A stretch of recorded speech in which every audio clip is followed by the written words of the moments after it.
What's the meaning of architectural?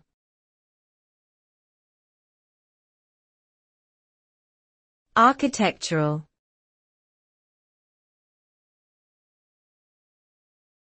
Architectural.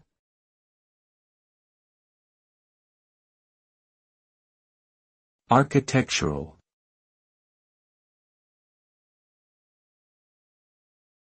Architectural.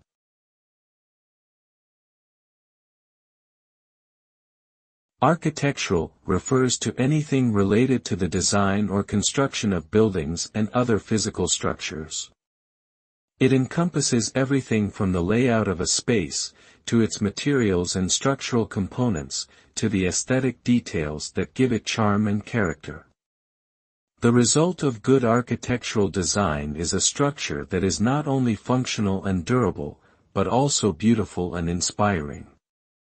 It takes into account both form and function, balancing the needs of those who will use the space with the artistic vision of its creator. In short, architectural is about creating spaces that people can live, work, and thrive in.